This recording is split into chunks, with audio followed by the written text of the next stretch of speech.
বারান্দায় যে গাড়িগুলো রাখছে একটু গাড়িগুলো সরাতে হবে। একদম 6টা গাড়ি আছে এই সাইডে বারান্দায়, এই সাইডে বারান্দার গাড়িগুলো আছে সরাতে হবে please. Lal Apache Lal Apache একটু সরাতে হবে এই সাইডে বারান্দার গাড়িগুলো। যাই হোক, যেটা বলতে যাচ্ছিলাম, এই মুহূর্তে যারা ধান কাটতেছে কি পরিমাণে কষ্ট করতেছে বলেন। মানে ধান কাটার কারণটা কি? ধানটা কাটা শেষ করলে তারা সাকসেস, মানে সফল, রাইট কিনা?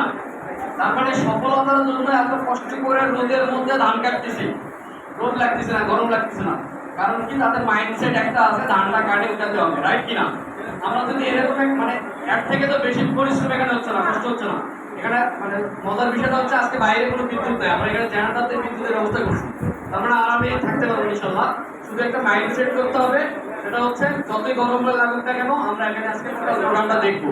এই মাইন্ডসেটটা যদি করতে পারি ইনশাল্লাহ অনেক ভালোভাবে আমরা প্রোগ্রামটা শেষ করতে পারবো। যাই হোক, আমি এই পর্যায়ে ডাইসে আমন্ত্রণ জানাচ্ছি যিনি কিনা আমাদের নর্থ বেঙ্গলের প্রথম বিজনেসটা শুরু করছে, যারা হাত ধরে আজকে 11,000-এর একটা সেলস টিম নর্থ বেঙ্গল সহ সারা বাংলাদেশে কাজ করতেছে, যিনি কিনা